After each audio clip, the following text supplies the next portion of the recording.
Let's fill out a presidential election map based on the latest odds via Predicted and Polymarket, which are political prediction markets that have proven themselves incredibly accurate in predicting results over the last few cycles, better than even the polls in many cases.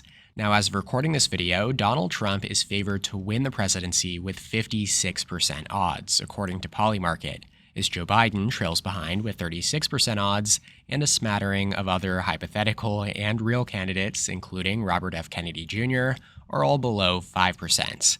Now, you can think of these odds this way. If the election were held 100 times, Trump would win the 2024 presidential race 56 times, according to traders on this market, compared to Biden 36 times. These percentage chances are simply a translation of the latest prices at which the candidates are trading. So for example, if I think that Trump at 56% is too high, then I might either bet no on him or buy Biden. And if a lot of people are doing that at the same time, then the price at which Trump is trading lowers, and consequently his percent chance lowers as well. Now, interestingly, this same market over here on Predicted, a different trading site that allows US users to bet, has Trump at only 51% over Biden's 47%. Now, I want to note again that these numbers do not mean predicted vote shares, they are probabilities. So in this case, Trump has slightly better odds than a simple coin flip. I also want to highlight the markets asking bettors simply which party will win, rather than which candidate, as these take into account the possibility that either Biden or Trump will not be the Democratic or GOP nominees in November, for whatever unexpected reason. And here on Polymarket, we see Republicans at 57 cents and Democrats at 44 cents. Now, obviously, those two numbers do add up to more than 101, but that just happens sometimes because these are two technically different shares. We can translate these numbers over to Republicans having a 57.5% chance and Democrats 42.5%.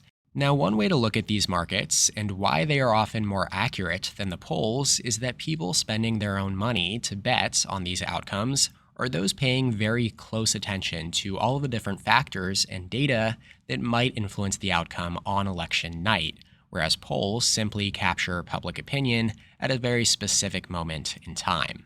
All of this being said, of course we know the presidency is decided via the Electoral College, and more specifically, the 2024 race will come down to just a handful of competitive battleground states. Luckily for us, Polymarket also has individual markets with the latest odds for Biden and Trump in every state.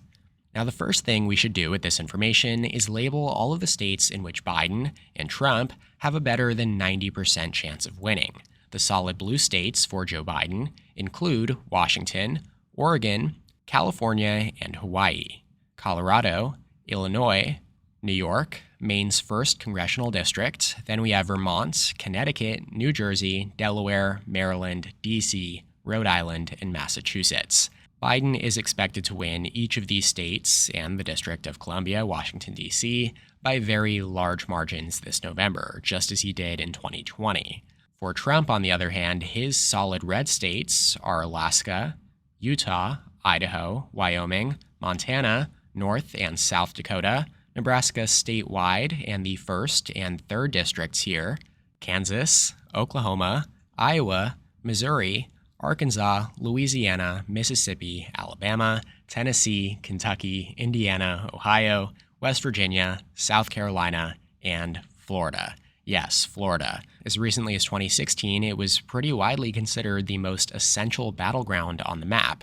Clinton and Biden both spent more money in Florida than any other state. But it's now a strongly Republican-leaning state after Republicans, Governor DeSantis and Senator Marco Rubio, were both reelected by more than 15 points in 2022. And Trump has made substantial gains in the Miami-Dade metro area, which helped him win the state by 3.4 points in 2020, making it one of just 5 states where he did better than in 2016.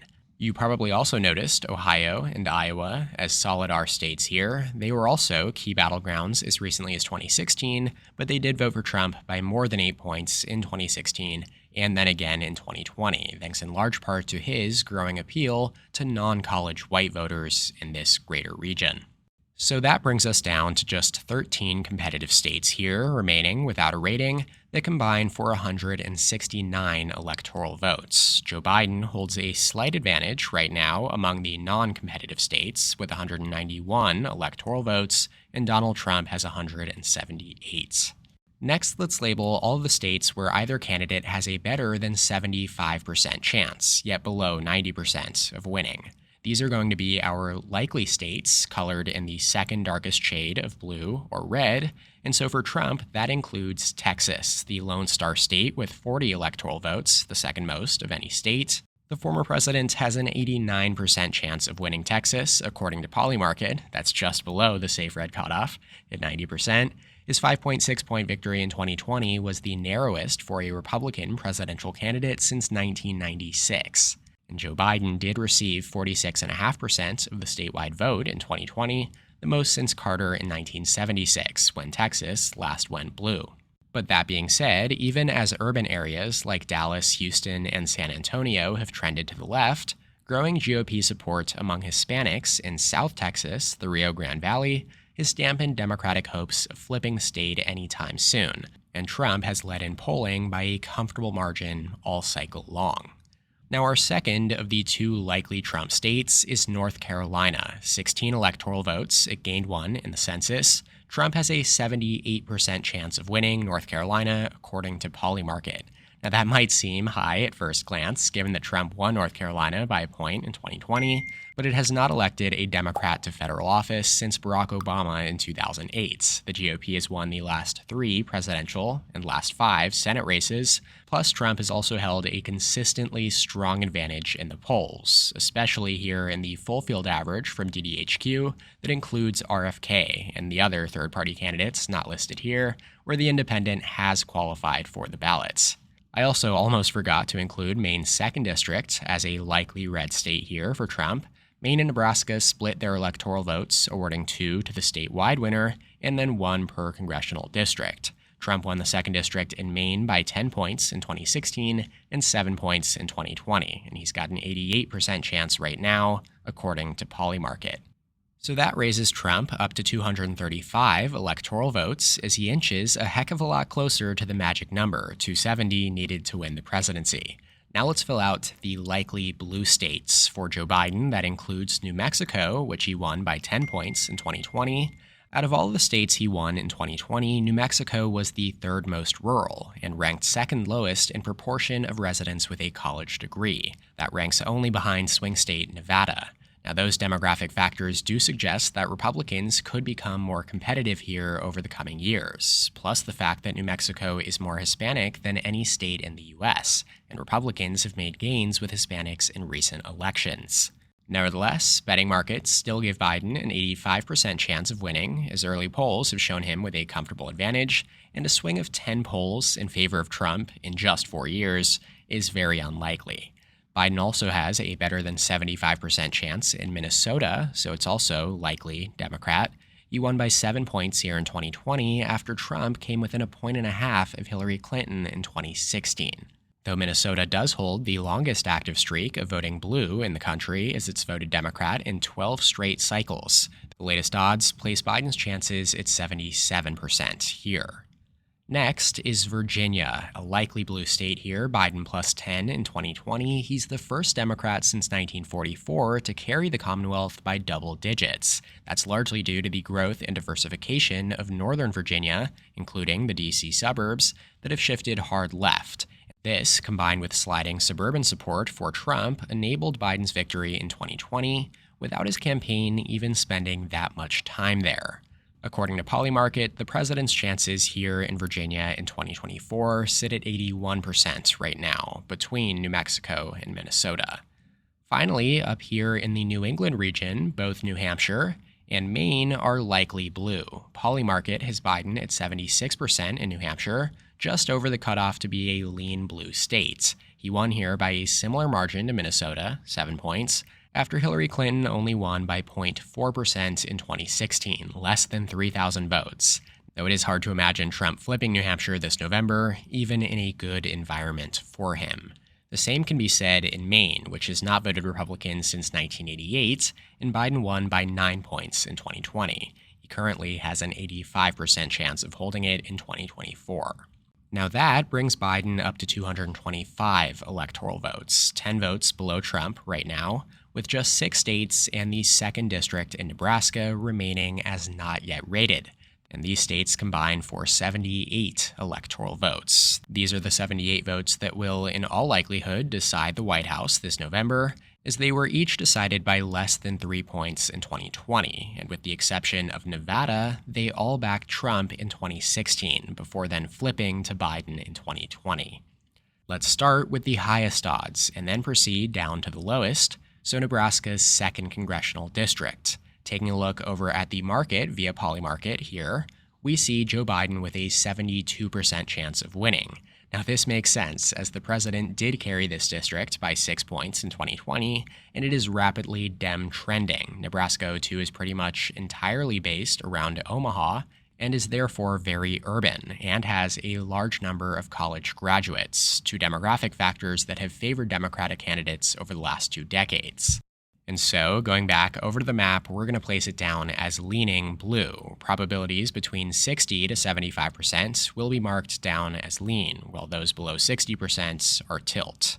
From here, we go down to Georgia, the closest state in 2020. Biden won it by 0.2% over Trump, thanks in large part to strong minority turnout, especially from black voters in the Atlanta metro region. Now in 2024, though, we have seen Trump hold a consistent polling advantage, and according to Polymarket, he is favored with a 64% chance right now. Now these early polls, as you take a look here at the latest DDHQ and the Hill average, have also shown Trump making gains among black voters, and there is also a rapidly growing Hispanic population in Georgia that again has trended right in recent years. We also know that Georgia has a more religious population than the other 6 key battlegrounds, and is therefore generally more socially conservative, meaning the issue of abortion is not expected to rally Democrats quite as much as we have seen it do in the upper Rust Belt core trio of Wisconsin, Michigan, and Pennsylvania. Georgia will lean toward Trump here on this map. Next is the state of Nevada. Biden plus 2.4 in 2020. He won it by the exact same margin as Hillary Clinton in 2016, even though he won the national popular votes by a greater margin than she did. So considering that national shift, Nevada itself actually trended to the right at the state level between those elections. And then in the 2022 midterms, Republicans also flipped the governorship and received more votes across the 4 U.S. House races in Nevada during those midterms as well, the first time that that's happened in decades. Given these voting trends and Republican gains among Hispanics, again, Nevada, which is a third Hispanic, is more likely than not to go to Trump, according to Polymarket. He has a 62% chance of winning here, according to the latest odds, and that's another lean Republican margin. And remember that I did note Nevada also has the lowest share of college graduates of any state that Biden won in 2020 as well. And so, as the educational divide becomes even more polarizing in future elections, that'll further help Republican gains as well. Now that leaves us with Arizona, and then Wisconsin, Michigan, and Pennsylvania. Neither candidate has a better than 60% chance of winning in any of these 4 states. In Arizona, we see Trump at 59% right now, just below the cutoff to be a lean Republican state at 60%.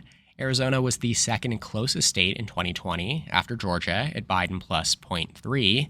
And like Georgia, Biden's win was the first for a Democratic presidential candidate in over 25 years. That being said, Democrats have now won not only the last presidential race, but also the last 3 Senate races and the most recent governor election as well in 2022. Though polls this cycle, here as you take a look in 2024, have shown Trump with a consistent lead. And based on the latest odds, we're going to place Arizona down as a tilt Republican state here. Remember, as is the case with every election night here in the Grand Canyon states, it's all going to come down to Maricopa County, or the Phoenix metro area, one of the fastest growing regions in the country. Biden was the first Democrat to win Maricopa since the 1950s, and only one presidential candidate has ever carried Arizona without winning this county. Finally, let's head over to the infamous Rust Belt trio here, where the election may ultimately come down to how these three states vote for a third consecutive cycle. They've each backed the same candidate in 8 straight election cycles, voting blue every time except in 2016, when Trump swept all 3. Now, Biden did flip them back into his corner in 2020, which ultimately proved decisive, as had they held in the Trump corner, Donald would be serving a second term right now. Now, the same can also be said in 2016. Had Hillary held them in the Democratic column, Trump would never have even been elected president.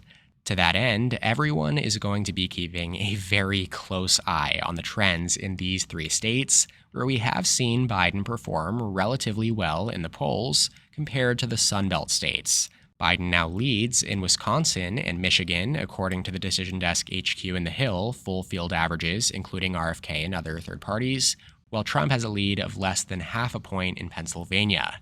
This is significant because even with a sweep of these Sun Belt battlegrounds, Trump still only reaches 268 electoral votes. So if Biden does manage to hold the Rust Belt trio, even by the slimmest of margins this November, he would be reelected to a second term with exactly 270 electoral votes. And it just so happens that that is exactly what the latest odds are telling us via Polymarket.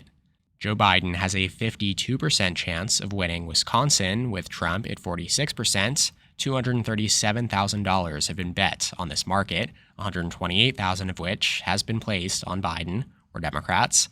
Then in Michigan, again, we see Biden and Democrats with a 52% chance. Trump is at 45% here.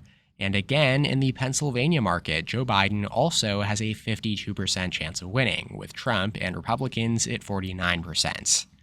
I absolutely must note that each of these 52% odds are statistically indicating that these races are essentially coin flips, saying you have just as high a chance of predicting a Biden victory as a Trump victory. And that's truly remarkable, as again, going back to the electoral map, it's Biden flipping these 3 states that gets him to the absolute minimum number of electoral votes to win re-election. I cannot emphasize enough how extraordinary that is. The race is truly 50-50. It's anyone's game, and anybody telling you otherwise is saying that with partisan-lensed glasses on. The data has, for a long time, told us that Trump is in a much better position than he was in 2020, and that remains true. But it's not like either candidate should feel confident at this point. Campaigning will matter. Every dollar raised and spent will matter.